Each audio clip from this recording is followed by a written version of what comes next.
வணக்கம், welcome to Chitra Murali's kitchen. இப்போ Deepavali special நம்ம பார்த்துன்னு வந்துட்டுருக்கோம் இல்லையா? இன்னைக்கு வந்து தேன் குழல் எப்படி பண்ணுறதுன்னு பார்க்க போகிறோம். என்னடா நம்ம இப்போ தானே தேன் குழல் பார்த்தோம் அப்படின்னு நீங்கள் யோசனை பண்ணுவீங்க. இது வந்து என்னென்னா நம்ம மாவு அரைச்சி பார்த்தோம். இப்போ எப்படின்னா ரெடிமேட் மாவு, அதாவது வெளிநாடுகளில் வந்து அரைக்க முடியல இல்லையா, அவங்க வந்து ரெடிமேட் மாவு தான் யூஸ் பண்ணுறாங்க. ஸோ அவங்க கேட்டிருந்தாங்க, அதாவது ஆர்த்தி சுப்பிரமணியம் அப்புறம் சந்திரா சங்கரன் இவங்கெல்லாம் கேட்டிருந்தாங்க எப்படி வந்து பண்ணுறது ரெடிமேட் மாவு யூஸ் பண்ணி. இப்போ அதுக்கு அளவு சொல்லி அது எப்படி பண்ணுறது அப்படின்னு தான் நான் காமிக்க போகிறேன். ஃபஸ்ட்டு நான் அளவு சொல்லிடுறேன். இங்கே பாருங்கள், அரிசி மாவு 4 கப்பு.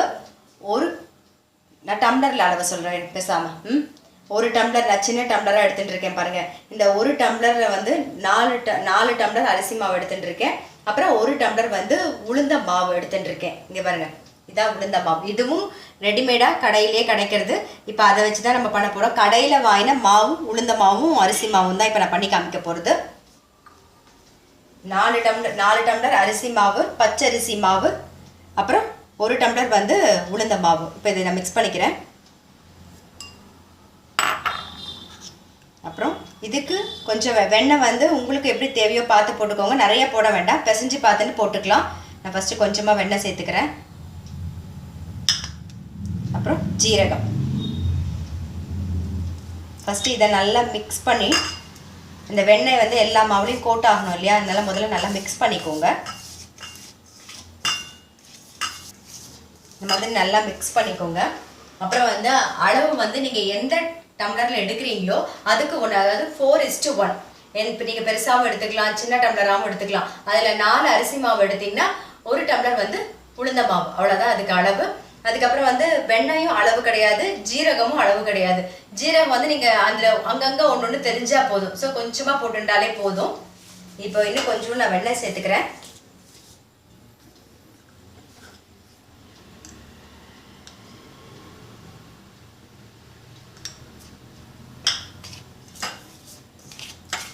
இப்போ பெருங்காயமும் தப்பாக சொல்லிட்டேன். இப்போ வந்து நம்ம மாவை நல்லா மிக்ஸ் பண்ணிட்டோம்.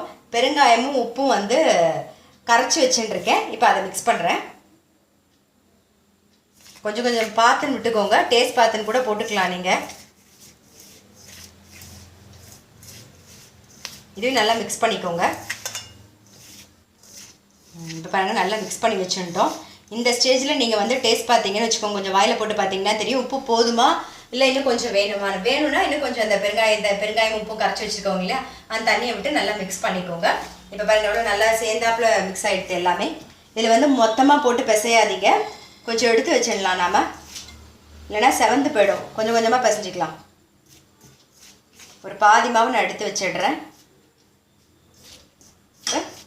இந்த மாவு முதல்ல பிசைஞ்சு காமிக்கிறேன் பாருங்கள். தண்ணி கொஞ்சம் கொஞ்சமாக விட்டுக்கோங்க. அதே மாதிரி ரொம்ப கெட்டிமாக பிசைஞ்சிங்கன்னா உங்களுக்கு வந்து புழிய முடியாது, டைட்டாக இருக்கும். அப்புறம் வந்து வெந்து வந்ததுக்கப்புறம் கடுக்குன்னு இருக்கும், அதனால் நல்லா இருக்காது. ஆனால் ரொம்ப லூஸாக பிசைஞ்சிங்கன்னா நீங்கள் அதை போட்ட உடனே அலண்டு போயிடும், அதாவது பிரிஞ்சு போயிடும் எல்லாமே. அதனால் அதுவும் நல்லா இருக்காது. அதனால் அதுவும் ஒரு பதம் இருக்குது. சாஃப்டாக இருக்கணும், ஆனால் ரொம்ப தண்ணியாக இருக்கக்கூடாது. பார்த்துக்கோங்க, பிசைஞ்சு காமிக்கிறேன்.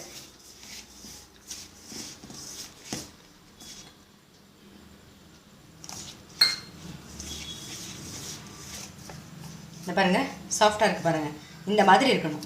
இதான் பதம். இப்போ வந்து நான் வந்து நம்ம அச்சில் வந்து கொஞ்சம் எண்ணெய் தடவி எடுத்து வச்சுருவோம். இதுதான் பாருங்கள் தேன் குழல் அச்சு. இப்போ இதை நம்ம வந்து எண்ணெய் தடவி ரெடி பண்ணி வச்சிடலாம். முதல்ல நல்லா எண்ணெய் தடவி வச்சுட்டிங்கன்னா ஒட்டாமையும் வரும் நமக்கு.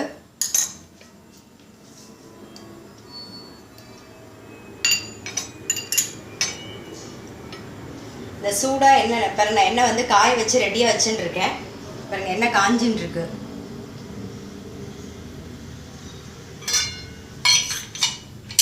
அதை போட்டு கூட நம்ம தடவிடலாம் ஃபுல்லாக.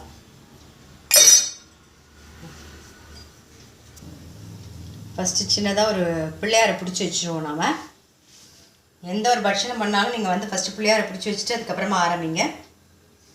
இந்த மாதிரி எண்ணெய் காஞ்சிருத்தான்னு பார்த்துருவோம். பாருங்கள், இன்னும் கொஞ்சம் காயணும்னு நினைக்கிறேன். போட்டோடனே மேலாக வரணும்.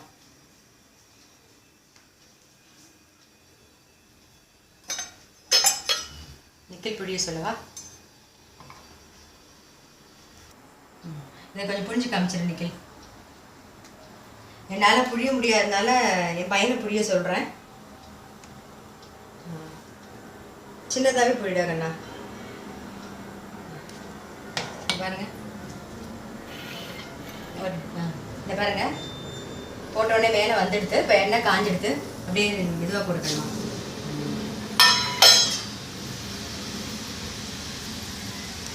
பாருங்க, ஓசை அடங்கிடுது. நம்ம எடுத்துடலாம்.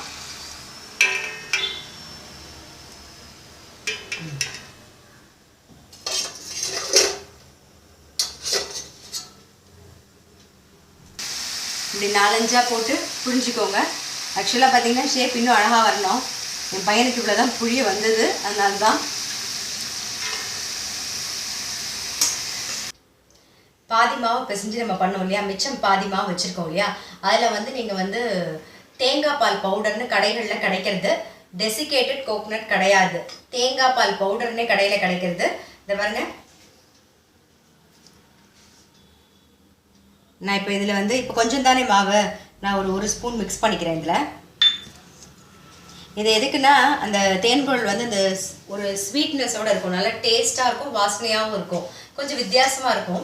இங்கே பாருங்க, இதை நல்லா மிக்ஸ் பண்ணிவிட்டு கொஞ்சம் தண்ணி விட்டு மிக்ஸ் பண்ணிக்கலாம். இதை எப்பயும் போல தான் ஆஸ் யூஷுவல் நீங்கள் மாவு இப்போ செய்கிற மாதிரி தான். கொஞ்சம் தேங்காய் பால் பவுடர் வந்து நம்ம சேர்த்துக்கிறோம், அவ்வளோதான். இது வந்து தேங்காய் பால் பவுடர் போட்டு மிக்ஸ் பண்ணி புழிஞ்ச முறுக்கு. இதை எடுத்துடலாம். பாருங்க, நல்லா வெள்ளை வெள்ளைன்னு தான் வந்திருக்கு. இது சாப்பிடும். இது வந்து தேங்காய் பால் பவுடர் போட்ட முறுக்கு. பாருங்க, அதில் ஒரு தனியாக ஒரு ஸ்வீட்னஸ் தெரியுது. இந்த டேஸ்ட் வந்து எனக்கு இப்போ நான் சாப்பிட்றதுனால எனக்கு தெரியும்.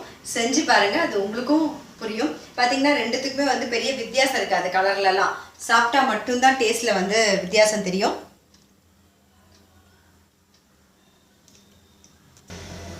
இப்போ நம்மளோட தேன்குழல் வந்து ரெடி ஆகிடுது. அப்புறம் இன்னொரு முக்கியமான ஒரு விஷயம், நீங்கள் கடையில் மாவு வாங்கினா கூட நல்லா சலிச்சுட்டு பண்ணுங்கள். இல்லைன்னா வந்து அதுலேயும் சில சமயம் கல் மண்ணெல்லாம் இருந்ததுன்னா வந்து நமக்கு முறுக்கு வெடிக்கிறதுக்கு வாய்ப்பு இருக்குது, அதில் மண் இருந்தால் தான். அதனால் சலிச்சுட்டு தேன்குழல் பண்ணுங்கள், அப்போ நல்லாவே வரும். இதை உங்கள் வீட்டில் ட்ரை பண்ணி பாருங்கள். ட்ரை பண்ணி பார்த்துட்டு உங்கள் லைக்ஸும் கமெண்ட்ஸும் எங்களுக்கு போஸ்ட் பண்ணுங்கள். எங்கள் சேனலை கண்டிப்பாக சப்ஸ்கிரைப் பண்ணி வச்சுக்கோங்க. நான் இன்னொரு ரெசிபியோடு உங்களை சந்திக்கிறேன். அது மட்டும் இல்லை, உங்கள் ஃப்ரெண்ட்ஸ்க்கும் ஷேர் பண்ணுங்கள்.